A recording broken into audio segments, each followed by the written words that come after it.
Comienza en Radio María En torno al Catecismo. Como complemento a los fundamentos bíblicos de las exposiciones del Catecismo de la Iglesia Católica, les estamos ofreciendo durante varios sábados la reposición de otros tantos episodios del programa Cautivados por la Palabra, que dirige en Radio María el Padre Manuel Pérez Tendero.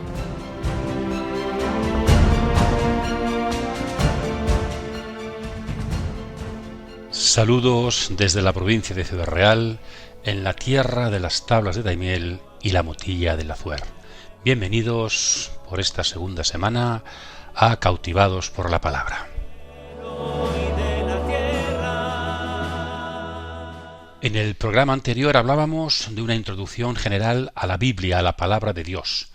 Cómo afrontar la lectura personal, también comunitaria, litúrgica de la Palabra.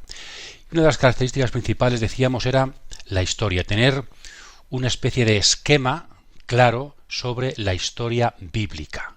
Vamos a dedicar este momento, esta reflexión de esta jornada, a subrayar los momentos clave de la historia bíblica. Esto es como una biblioteca o como un ordenador en carpetas. Tenemos una estantería. Tenemos, yo creo, que tener bien organizada la cuestión, porque si no los libros, si están dispersos, si no están colocados por orden, no sabemos nunca encontrarlos.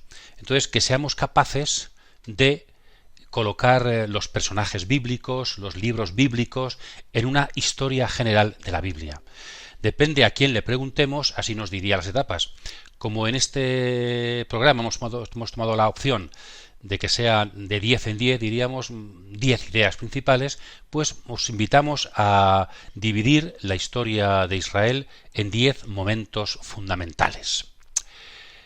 No siempre, puede ser, vamos a dedicar uno más largo, otros más cortos, pero os invitamos a la reflexión y sobre todo a tener un esquema general de la historia de Israel. En primer lugar, la primera etapa sería antes de Abraham, la historia pre-israelita, antes de que Israel nazca. Y la referencia bíblica que tenemos son los capítulos 1 al 11 del libro del Génesis. Aquí se habla desde los antepasados, ¿no? Desde Adán hasta Terach, el padre de Abraham, nuestro padre en la fe, de cuyo seno, junto con Sara, nacerá la historia del pueblo elegido.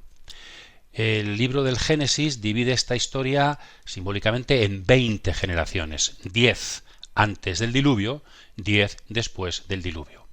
Aquí la historia de Israel se relaciona con la historia de la humanidad y hay muchos datos arqueológicos que nos dan a conocer esta etapa anterior a Abraham, también en Antiguo Oriente. ¿Qué personaje podríamos subrayar en esta historia primigenia antes de Israel? Adán, tal vez, Eva. Yo subrayaría Noé, porque según la Biblia es el nuevo Adán, es el gozne de la etapa prediluviana y postdiluviana. También los textos del Antiguo Oriente, más antiguos que la Biblia, nos hablan del diluvio. Estamos antes de la época del bronce, para los expertos, que sería cuando nace la historia de Israel con Abraham. Entonces, una primera etapa, la etapa pre-israelita, de la que la Biblia también habla en 11 capítulos en el libro del Génesis. Primera etapa. Después comienza la etapa de los antepasados de Israel. Vamos a llamarle la etapa patriarcal. La referencia bíblica fundamental son los capítulos 12 al 50 del libro del Génesis. Ahí se nos narra la historia de los patriarcas, que son, si Génesis 1 al 11 eran 20 generaciones, ahora son 4 generaciones las que ocupan la historia patriarcal. Abraham, Isaac, Jacob y José con sus hermanos, los orígenes de las 12 tribus de Israel. Estaríamos seguramente en la época del bronce. No estamos muy seguros, hay mucha duda sobre en qué etapa estamos. Bueno, la primera mitad del segundo milenio antes de Cristo, probablemente. Años 1800, 1700, 1600 antes de Cristo. ¿Qué personaje principal podríamos elegir en esta etapa de 4 generaciones? Abraham, Isaac, Jacob, José. Yo elegiría seguramente a Jacob, porque tiene un doble nombre, Jacob Israel, y seguramente es el antepasado precisamente más importante históricamente hablando de las tribus de Israel, que se identifica con Jacob y que es el padre de las 12 tribus. También podríamos hablar, por supuesto, de Abraham, porque es el elegido, el que sale de Ur, el que entra desde fuera en tierra prometida. Bien, yo elegiría a Jacob porque igual que Noé es el corazón para el Génesis de la historia originaria, Jacob es el corazón para el Génesis de la historia patriarcal. Cuando el Deuteronomio después hable de mi padre era un arameo errante, en ese credo de fe del judío, ese arameo errante, mi padre, se refiere a Jacob. Por tanto, segunda etapa, historia patriarcal, Génesis, segunda parte del Génesis, y Jacob, tal vez Jacob, Israel, ese que luchó con Dios, ¿verdad?, como principal personaje de esta etapa. Después tendríamos una tercera larga etapa de cientos de años, la esclavitud en Egipto. Aquí hay una gran elipsis bíblica. Entre el Génesis y Moisés y el Éxodo no se nos narra nada, sencillamente han pasado los años y llegó un faraón que no había conocido a José. Y el pueblo de Israel, que bajó a Egipto casi gloriosamente, y José fue el gran visir del faraón, y el que salvó a Egipto y a Israel del hambre, en cambio ahora ya van a ser los descendientes de Jacob, de José, van a ser esclavos en Egipto. Han pasado muchos años, siglos, 400 y pico años, hasta que llega Moisés. Entonces sería la tercera etapa, la esclavitud en Egipto. No tenemos referencia bíblica para esta etapa, es el paso del Génesis al Éxodo, pero hoy tenemos referencias arqueológicas. Estamos en los siglos XV, XIV, XIII antes de Cristo.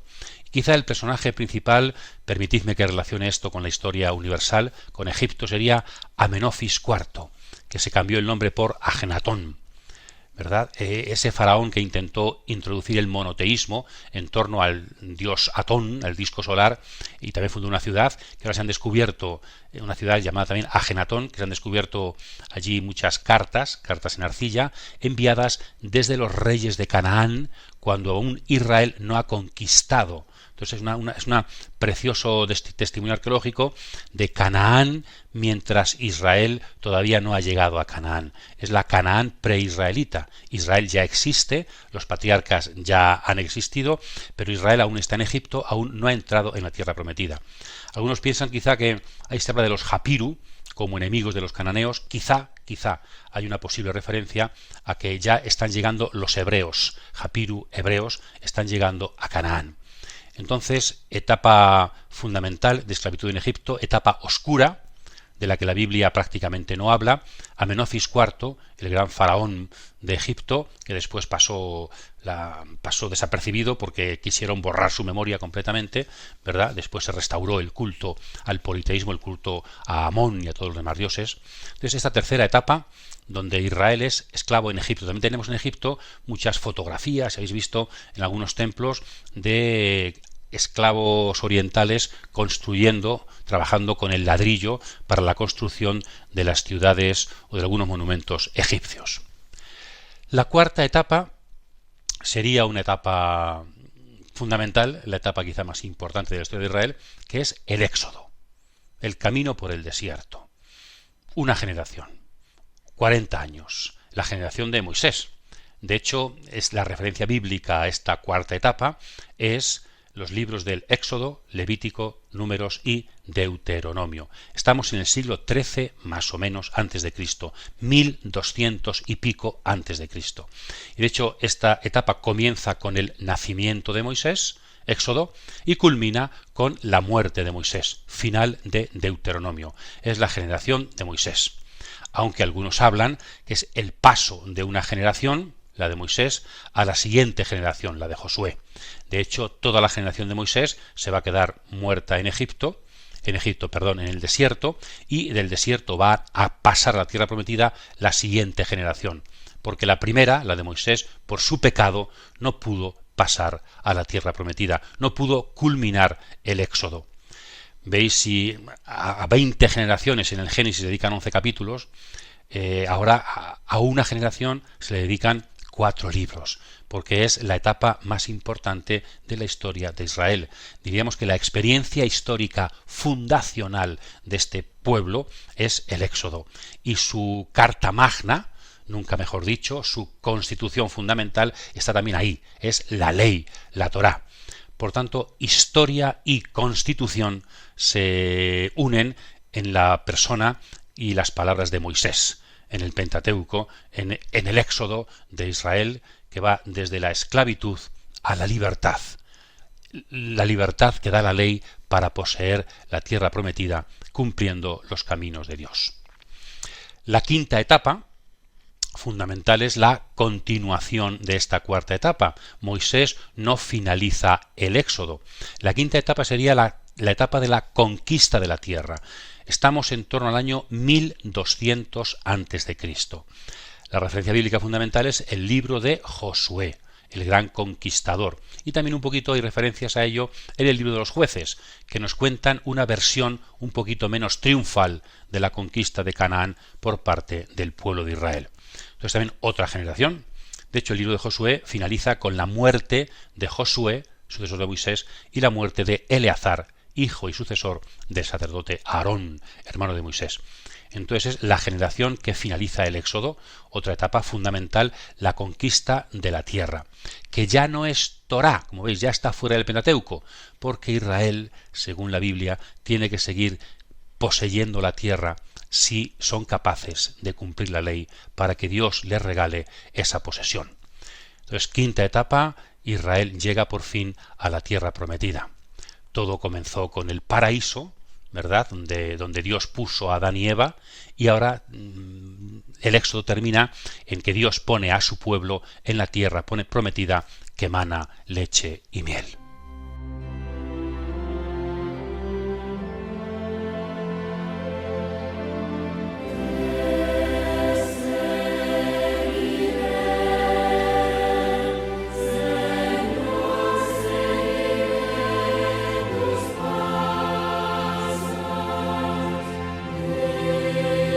Siempre.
Hemos querido subrayar estas etapas, aunque sean alguna de una sola generación, porque nos parecen las etapas más importantes de la historia de Israel y así lo ha vivido la Biblia, así lo ha contado la Biblia.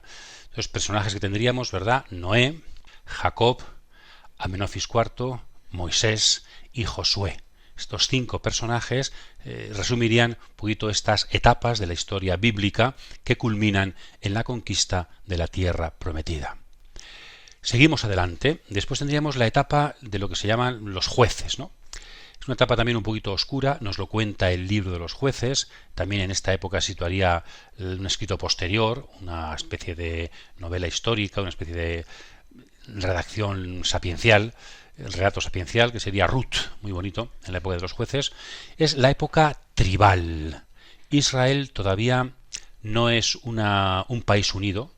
Diríamos que es la etapa entre la conquista, Josué, y la monarquía. De hecho, el libro de los jueces así acaba. En aquel tiempo no había rey en Israel y cada uno hacía lo que le parecía bien. Es decir, Israel aún no es un país, no es una nación institucionalizada, aún no ha sido unificado, no es un estado, ciertamente.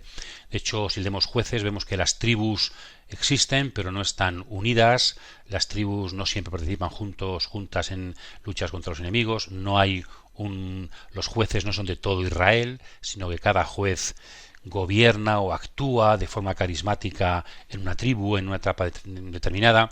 Entonces, aún Israel no ha nacido como nación unificada. Según algunos exegetas, en esta época exactamente habría nacido Israel, habría nacido como una confederación tribal de 12 tribus en torno a un santuario, el santuario del Arca de la Alianza. En esta época también, si Israel llega por el desierto, por el sureste, por el oeste, nos llegan los filisteos, los pueblos del mar. O sea, no solamente se van a juntar allí los cananeos que ya están, con ciudades-estado, ciudades que cada una tenía un rey, sino que llegan desde el este los israelitas y desde el oeste los filisteos. Por tanto, no va a ser fácil la convivencia entre todos y no va a ser fácil la conquista. En esta época, ¿qué juez subrayamos? La Biblia nos dice que hay 6 jueces, más 6 mayores, 6 menores. ¿Por qué mayores menores? Porque de uno se cuenta más historia, de otros menos historia. 12. El 12 es un número simbólico que quiere representar a las 12 tribus de Israel también, ¿verdad? ¿Qué juez qué personaje para esta época? Bueno, pues ser un poco diferente, quizá yo elegiría a Débora y Barak. Barak no quiere ser juez sin Débora. Una jueza que estuvo ejerciendo en Israel también, ¿verdad? No sabemos qué labor tendría los jueces en aquel tiempo, pero bueno, pues estuvo gobernando una facción, diríamos, una de las tribus en aquel tiempo de los israelitas. Entonces, época de los jueces, época tribal, época hacia el nacimiento de una unidad. La siguiente época, la séptima, estamos en la séptima etapa, son los inicios de la monarquía, que costó trabajo, la institución de la monarquía. Tenemos 3 reyes principales, según la Biblia, que van a ser los que vayan iniciando la monarquía, sobre todo en torno a la figura del profeta Samuel. Por eso esta historia se nos cuenta especialmente en los libros primero y segundo de Samuel, y también la historia de Salomón en la primera parte del libro de los Reyes, Primera Reyes capítulos 1 al 11. Samuel sirve de transición entre la época de los jueces y la época de la monarquía. Él es una especie de juez, también es profeta, también es sacerdote, y va a ser el que unja a los reyes de Israel, Samuel. Y el primer rey de Israel que va a ser ungido es Saúl, de la tribu de Benjamín. Saúl, de la tribu de Benjamín. Pero es un rey que aún no reina sobre todo Israel, sino diríamos sobre las tribus del norte, centrada sobre todo la casa de José, Efraín, Benjamín y Manasés, las 3 tribus principales. De hecho, él es de la tribu, como hemos dicho, de Benjamín. El nacimiento de la monarquía con Saúl. Aún no hay capital, no hay palacio, no hay templo, no hay instituciones en torno a la monarquía. Están haciendo. En aquel tiempo, sobre todo, el rey es el que dirige al ejército. Y seguramente Israel pide un rey porque necesita un jefe de ejército para vencer a los filisteos, para defenderse de los filisteos. El nacimiento de la monarquía en la Biblia Samuel la ve como algo negativo, porque significa, dice él, no querer tener a Yahvé como único rey, y también querer ser como las demás naciones. Y resulta que vosotros no sois como las demás naciones, sois una nación especial, escogida. Entonces vemos que en la historia de los profetas, en todos los profetas casi, o en muchos de ellos, y sobre todo a los inicios, Samuel, en la Biblia hay una cierta oposición a la monarquía. Se dice incluso que el rey en el futuro pues tomará a las hijas del pueblo para llevarlas a su harén, tomará a los hijos de las familias del pueblo para llevarlos al ejército, o sea que va a ser una especie de esclavitud, pero el pueblo quiere ser como los demás y el pueblo quiere sobre todo que alguien los defienda de los ataques de extranjeros. Entonces con Saúl nace la monarquía israelita. Después un personaje fundamental va a ser el rey David, que si Saúl reina en el norte, David desde el sur, siendo también pues cortesano de Saúl, se casó con su hija, Mical, pues David poco a poco va a conseguir ser nombrado rey en una zona del sur que Saúl no gobernaba, en Judá, con la capital en Hebrón. Y poco a poco, con la muerte de Saúl, ahí la sucesión va a ser un poco rara, David va a conseguir que las tribus del norte, los ancianos, le nombren rey. Y ahí tenemos, para muchos autores, el nacimiento de una institución monárquica que realmente gobierna sobre todo Israel. Ya no son facciones, ya no es un trozo de la zona norte, en la actual Samaria, o de la zona sur, sino que ahora David consigue la unidad de una nación e incluso conquista a los cananeos, una ciudad que aún no era israelita, Jerusalén, que era de los jebuseos, y va a poner ahí su capital. Está justo en mitad del país, entre la zona de Saúl, de Efraín, Benjamín, y la zona de Judá. Entonces deja su sitio en Hebrón, David, y se muda a Jerusalén para convertirla en ciudad política, capital política de su reino recién inaugurado. Y como David sabe que Israel es un pueblo sobre todo elegido de Dios, pues va a querer construir ahí, va a llevar el arca de la alianza allí, símbolo de la historia de Israel pasada, del Éxodo, y le quiere construir una casa, un templo. Pero será su hijo Salomón, como todos sabéis, quien construye el templo. Salomón sucede a David, aunque no era su primogénito. Hay un conjunto de vicisitudes que la Biblia explica. Por voluntad de Dios, Salomón llega a ser rey de todo Israel, sucediendo a su padre David. Hubo muchas dificultades, hubo muchas rebeliones, pero al final pues tenemos aquí a tres reyes que construyeron, sobre todo David, el comienzo de la monarquía en Israel y su capital en Jerusalén. Antes, Jerusalén es una ciudad cananea. La historia de Jerusalén comienza ahora con David, en torno al año 1000 antes de Jesucristo, que es cuando la conquista a los jebuseos. En esta época, pues ¿qué personaje podemos elegir como personaje principal? Está claro que yo creo que David. Seguramente con Moisés, David y Moisés, después también quizá Abraham, no lo sé, son los dos personajes más importantes, yo creo, de la historia de Israel del Antiguo Testamento, Moisés y David.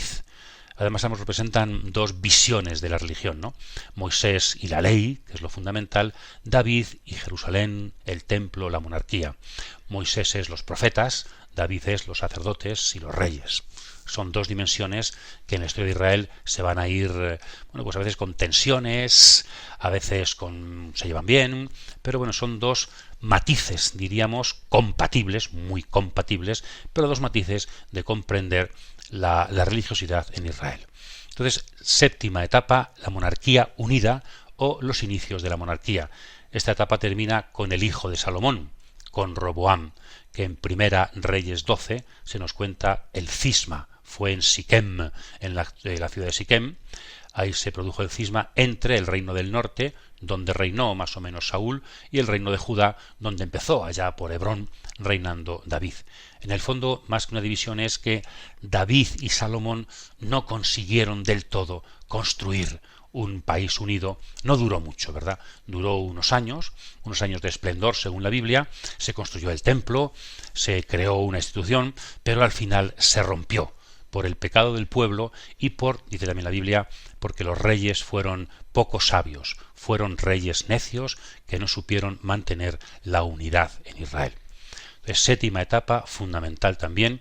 Yo creo que junto al Éxodo, que hemos puesto como cuarta etapa, sería una de las etapas fundamentales de la historia de Israel. Ya digo, Moisés y David está naciendo en esta etapa, en la etapa séptima que decimos, está naciendo toda la ideología monárquica y la ideología de Jerusalén como ciudad santa.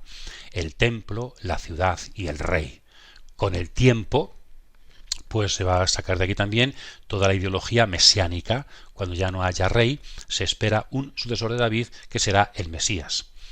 También en la época de Jesús, pues las dos grandes instituciones son la ley y el templo. La ley de Moisés, el templo de Jerusalén, David y Salomón. Entonces veis, son los dos fundos, no solamente es historia, sino que es la quinta esencia de la religiosidad bíblica y también para el futuro, el mesianismo para el futuro. Bien, y pasamos de la séptima etapa, pasamos a la octava etapa, que es Israel como un país dividido. Hemos dicho en la etapa anterior una cifra de referencia, un año de referencia, el año 1000, cuando David conquista Jerusalén, o si queréis también, porque a veces las fechas ayudan a tener un poquito de estantería, ¿verdad?, de orden, el año 960 Salomón, más o menos, construye el templo de Jerusalén. Pues el año 931 sirve para comenzar esta octava etapa. El año 931 significa la división de los dos reinos. El reino del sur, donde quedan Judá y Benjamín, dos tribus, y el reino del norte, donde quedan las 10 tribus restantes. El reino del norte es mayor que el reino del sur, es un reino más rico, más extenso, con mejor agricultura, con mejores comunicaciones. El reino del sur es un reino más pequeño, más montañoso, lo único que tiene Jerusalén y el templo y el arca de la alianza. Por tanto, diríamos que el corazón religioso del arca se va a quedar en el sur, aunque las tradiciones proféticas antiguas de Moisés van a estar en el norte. Los primeros grandes profetas de la historia van a ejercer en el norte, Amós y Oseas, los primeros profetas escritores. Entonces, reino del norte, reino del sur, que también se llaman, el reino del sur se llamará Judá, capital Jerusalén, y el reino del norte se llamará también Israel, y la capital no tiene capital todavía hasta que llegue un rey en el siglo IX, Omri, y funde la capital de Samaria, un poquito posterior, ¿verdad? Entonces, reino del sur, Judá, capital Jerusalén, reino del norte, Israel, capital Samaria. Pues estos reinos, hermanos, pero a veces en guerra entre sí, a veces unidos, van a tener una historia paralela y van a estar con distintos reyes. En el reino del norte, más rico decimos, no va a haber una dinastía, va a haber muchas dinastías. Hay dos grandes dinastías, la de Omri y la de Jehú, pero no hay una dinastía preponderante. Y capital, ya digo, no hubo al principio, hasta que después ya sí, Samaria fue la capital. Aparecen incluso algunos de los reyes del sur, aparecen en algunos documentos arqueológicos, por ejemplo en el Museo Británico, en el Obelisco Negro aparece Jehú pagando tributo al rey asirio, ¿verdad? O sea, también en esta época ya tenemos muchas referencias extrabíblicas que tienen que ver con muchos textos bíblicos y batallas que ahí se desarrollan. Entonces, los dos reinos hasta la destrucción de cada uno de ellos. No sufrieron igual suerte el reino del norte y el reino del sur. Esta etapa octava duraría para Israel, para Samaria, para el norte, hasta el año 722 y para el sur, para Jerusalén, hasta el año 587. Más de un siglo, ¿verdad?, de diferencia. ¿Por qué? Porque el reino del norte fue destruido, conquistado, antes que el reino del sur. Y es que las grandes potencias de aquel tiempo quisieron siempre gobernar, como en todas las épocas de la historia de la humanidad, ¿verdad?, gobernar los países. Entonces, en el siglo VIII tenemos la gran potencia, se llama Asiria. No Siria, sino Asiria, cuya capital era Nínive, que a todos os suena. Nínive todavía existe como ciudad al norte de Irak. Pues los asirios quisieron conquistar Egipto y pasaron por Canaán, claro, por Israel. Y entonces conquistaron el reino del norte. El año 722 llega la conquista del reino del norte, se destruye Samaria y la población de este reino es deportada. La mayor parte de la población es deportada a Asiria o a otras zonas. Es decir, los reyes, los emperadores de aquel tiempo, asirios, tenían una política muy... Además de asesinar a mucha gente, tenemos también en el Museo Británico y en otros sitios escenas de guerra donde empalaban a la gente a las puertas de las ciudades. Pues además de ser muy feroces, muy poco humanos, diríamos, también luego A las personas que quedaban vivas las deportaban para que no quedara ningún resquicio de nacionalismo, de rebelión en los países conquistados. Entonces los habitantes del norte, Israel, fueron deportados a distintas zonas de Asiria y, en cambio, llegaron a Israel deportados de otros lugares del imperio. Año 722. De aquí nacerán lo que luego en el futuro serán los samaritanos, que son gentes de otros lugares que ocupan la tierra de Israel y traen sus dioses, fueron una población mixta, y de aquí empieza pues un poco la división entre judíos y samaritanos.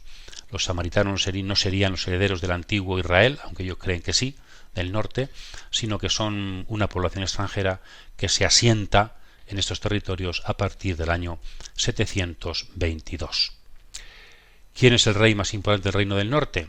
Pues yo me quedaría con Omri, que muchos no conocen, del siglo IX, pero como os he dicho, fundó la dinastía más importante del Reino del Norte y también fundó la capital, Samaria, que existirá pues hasta la destrucción de Samaria y después se reconstruirá en tiempo de Jesús.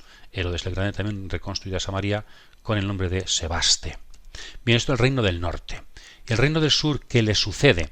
Pues como está más al sur, más lejos de Asiria, como pactó con Asiria, como pagó a Asiria, incluso el rey de Jerusalén tuvo que sacrificar a su propio hijo como signo de sumisión a Asiria, pues dura un poquito más. Se libran de los asirios y van a existir hasta que llegue una nueva potencia que destruye a Asiria, Nabucodonosor. Ahora ya es Babilonia, Mesopotamia del sur, ¿verdad? Ríos Tigris y Éufrates en el sur de Irak. Babilonia.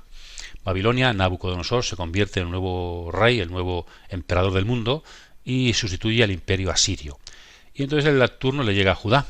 Judá tiene que someterse a Nabucodonosor, tiene que pagar tributo, pero al final hay rebeliones en muchos lugares, también en Judá, hasta que al final la rebelión de los reyes de Jerusalén, va a suponer la conquista de Jerusalén, la destrucción de Jerusalén y del templo, y como en Samaria, la deportación de su población.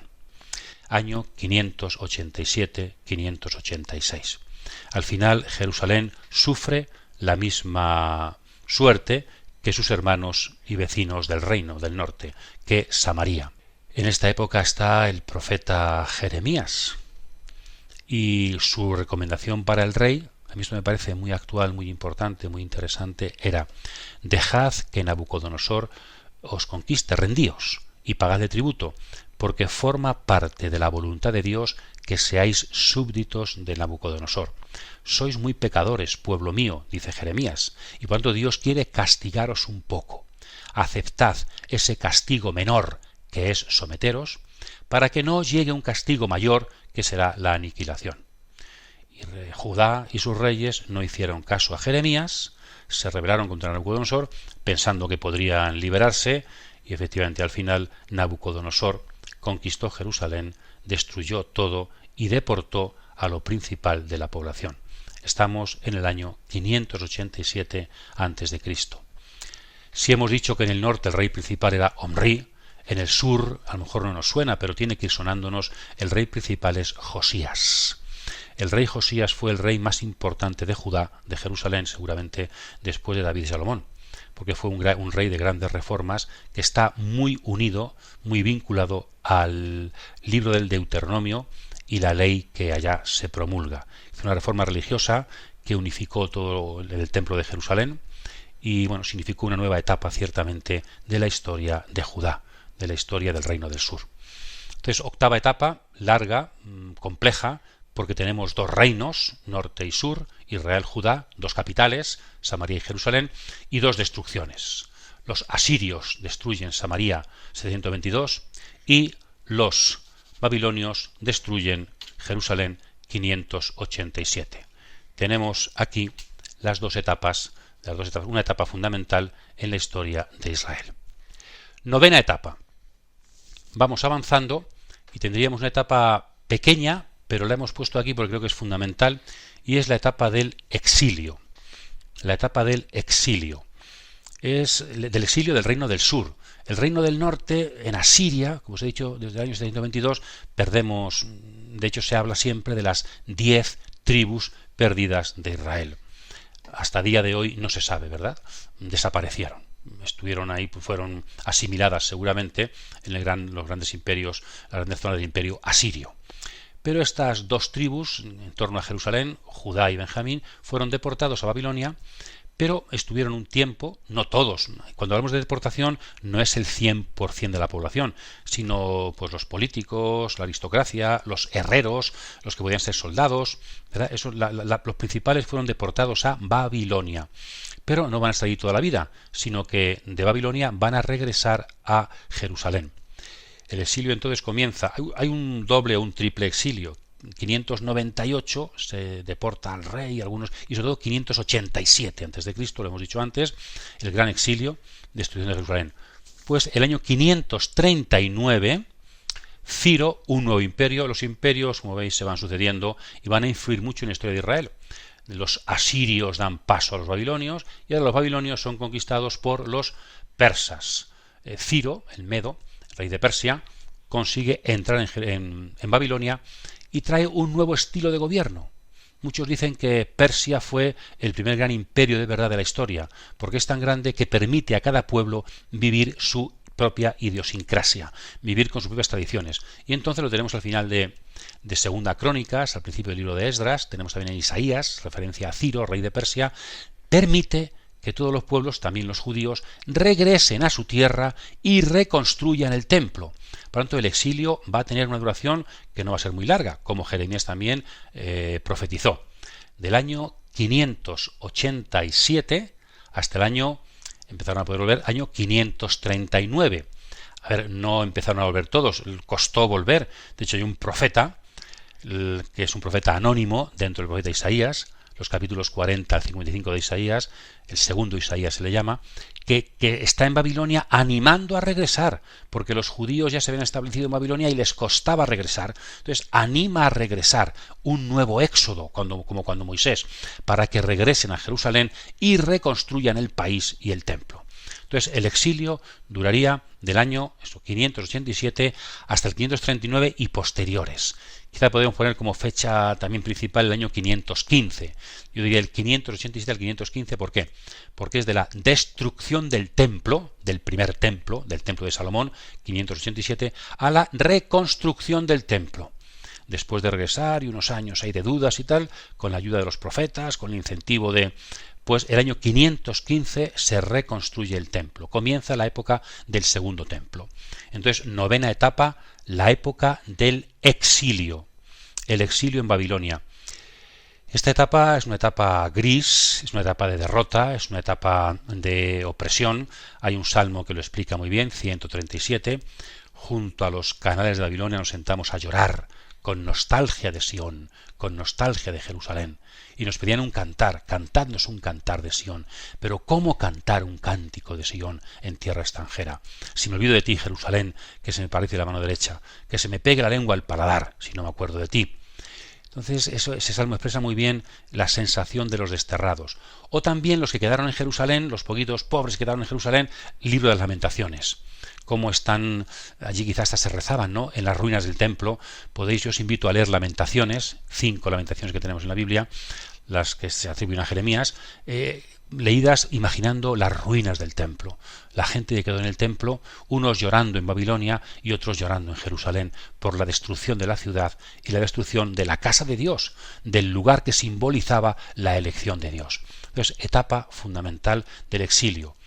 Pero aunque es etapa de derrota, fue una etapa fundamental para la historia de Israel. Desde el punto de vista histórico, quizá es, no sé, comparable al Éxodo, a Moisés y a David. Porque a partir de aquí diríamos que Israel se renueva, se reconstruye, no solamente el templo, sino la religiosidad. Este fue tan fuerte, hubo tal tentación de perder la fe en esta época. Claro, si Dios nos eligió y nos dio la tierra, si ahora permite que nos la quiten, será porque no es Dios. Y no, la teología de Israel supo ver aquí un castigo de Dios. No nos han quitado la tierra, no nos han expulsado porque Dios sea pequeño, sino porque Dios es grande y es justo y nosotros pecadores. Ha sido un castigo. Si nos convertimos, el Señor reconstruirá la tierra y a su pueblo. Y así sucedió. Por lo tanto, el exilio dio las claves para una nueva etapa de la religiosidad hebrea. En esta etapa, ¿a quién podríamos poner como personaje principal? Hemos hablado de algunos reyes extranjeros, Nabucodonosor como el que conquista, Ciro como el que devuelve, el que libera, pero quizá el personaje, hemos hablado también de un profeta anónimo, pero hubo también un profeta al principio, un profeta con nombre, que intentó sostener la fe de los desterrados y con sus reflexiones también, como he dicho antes, va a ayudar a refundar la región de Israel. Es el profeta Ezequiel. Deportado con los primeros, con el rey, 598, vivió toda la derrota de Jerusalén desde Babilonia. Y ahí intentó predicar, primero para conseguir la conversión y después del desastre de Jerusalén para animar a la reconstrucción. Entonces, la etapa del exilio, breve pero fundamental, profeta Ezequiel. Y del exilio, siempre en la Biblia, de las derrotas, aprendemos ciertamente mucho para poder reconstruir nuestro futuro. La aparente ausencia de Dios, las derrotas del pueblo elegido, no siempre son porque Dios, o no son porque Dios sea impotente o Dios no quiera actuar, sino que quizá Dios está actuando como nunca. Pero tenemos que aprender a comprender los caminos de Dios. Dice el profeta anónimo que os he dicho antes, el segundo Isaías: mis caminos no son vuestros caminos, mis planes no son vuestros planes. Efectivamente, eso tuvo que descubrirlo Israel, el pueblo de Judá, en el destierro. Y ahora va a comprender de una nueva forma a Dios, de una nueva forma mucho más profunda. Y dejamos para la etapa 10ª, que es muy larga, pero creemos que se podría meter en una etapa, la etapa final, la etapa del Segundo Templo. La época del Segundo Templo, que va desde el 515, lo hemos dicho, los judíos que regresan de Babilonia reconstruyen el templo, y va a ser destruido el año 70 después de Cristo por parte de Tito en la conquista de Jerusalén. Entonces, el primer templo de Salomón sería del 960 hasta el 587, ¿verdad? Y esta etapa del Segundo Templo va a ir desde el 515 hasta el 70. Es la etapa del Segundo Templo, que es quizá la más desconocida de la historia de Israel, porque no hay libros que nos cuenten la historia, como la época de David o de Moisés, sino que en esta época hay libros, hay muchos libros, los macabeos, pero que nos cuentan pequeñas cosas. No hay grandes libros que nos cuenten grandes historias. Entonces, el Segundo Templo, también llamado la época del judaísmo, porque ahora ya no es Israel gran país, sino que es el pequeño territorio de Judá, centrado en Jerusalén, muy muy pequeño, mucho más pequeño que en tiempos de David, y que es una pequeñísima parte de los grandes imperios. Primero del imperio persa, después cuando Alejandro Magno llega del imperio griego, del helenismo, y después cuando llegan los romanos, una pequeña parte del imperio romano. Entonces, esta etapa, el judaísmo, se puede dividir en tres etapas, en tres subdivisiones, y es según Judá esté gobernado por los persas, esté gobernado por los griegos, esté gobernado por los romanos. Pero es una etapa fundamental también en la historia de Israel. Hablemos algo de esta etapa. Primero, en la época persa, una etapa muy oscura. Los persas, como dijimos, respetan bastante a Israel, pero sabemos muy poco. En cambio, aquí parece que sucedió algo fundamental, y es que en torno al personaje de Esdras, Israel va a tomar todas sus tradiciones y va a escribir su historia y su constitución. Muchos autores piensan que, aunque con tradiciones muy antiguas, pero el Pentateuco, la Torá de Moisés, los 5 primeros libros, la parte principal de la Biblia, va a ser escrita en la época persa. ¿Para qué? Para que sirva de fundamento a la reconstrucción del pueblo después del exilio. Es un pueblo pequeño, pero que relee y escribe sus tradiciones para darse una esperanza, para darse un fundamento. Sabemos que las cosas no se fueron escribiendo según iban sucediendo, sino que Israel, que es el pueblo de la memoria, las tradiciones se transmiten de forma oral y luego con el tiempo se van poniendo por escrito. Pues parece que las tradiciones de Moisés, el Pentateuco, va a ser escrito precisamente de forma definitiva en esta época. Hay tradiciones, insisto, más antiguas, pero ahora se recopilan todas para que haya una base que sirva para reconstruir toda la historia de Israel. Bien, después de la época persa, ya sabéis, año 333, un macedonio, Alejandro el Magno, un chico joven, con apenas 20 y pocos años, une a Grecia y se dirige hacia Oriente y conquista el Imperio persa. Año 333 es simbólico porque es fácil de recordar y fue una de las batallas principales donde Alejandro venció a Darío, rey de Persia, la batalla de Isos, en la actual Turquía, muy cerca ya de la zona de Siria. Cerca también, relativamente cerca de Tarso, donde años después nacerá San Pablo. Entonces, 333, la batalla de Isos, nace el imperio helenístico, que luego se dividirá en bastantes reinos, ¿verdad? Entonces ahora Judá, el antiguo Israel, va a estar sometido por los griegos. Y aquí va a haber una dificultad grande, porque Grecia es una potencia cultural enorme, y Alejandro no solamente conquista, su idea no solamente era conquistar territorios y gobernar políticamente territorios, sino extender una cultura. Él, Alejandro, discípulo de Aristóteles, quiere establecer la ecumene, la casa común. Oikos significa casa, la ecumene es la casa común, que todo el imperio persa, que todo Oriente, que todo esté unificado por una misma cultura y una misma lengua. La gente empieza a hablar en griego, la filosofía griega se empieza a extender, y también la lengua. La lengua de los griegos se extiende por todo Oriente y se va a llamar ahora la lengua común. Se empieza a hablar en griego, es la koiné, o lengua común. Y por eso la Biblia misma va a ser traducida al griego, porque los mismos judíos van a empezar a hablar griego también, sobre todo los judíos de fuera, que habían sido exiliados por diversas razones en Babilonia, como dijimos, en Asiria, después en Alejandría, en Egipto, pues hablan griego y por eso se traduce la Biblia al griego en Alejandría. ¿Y cuál fue la fórmula de Alejandro para extender la cultura griega? Pues fundar ciudades griegas en los territorios conquistados, y allí iban pues personas que introducían las costumbres griegas, los gimnasios, las bibliotecas, las plazas públicas, la discusión. Entonces el estilo griego, la lengua griega se extiende.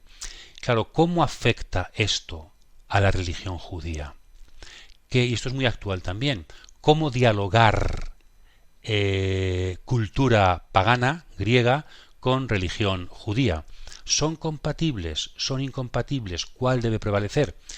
Y aquí tuvimos un encuentro cultural muy bonito, que tuvo como efectos positivos, por ejemplo, la traducción griega de la Biblia hebrea, que fue uno de los acontecimientos culturales más importantes de la antigüedad, seguramente.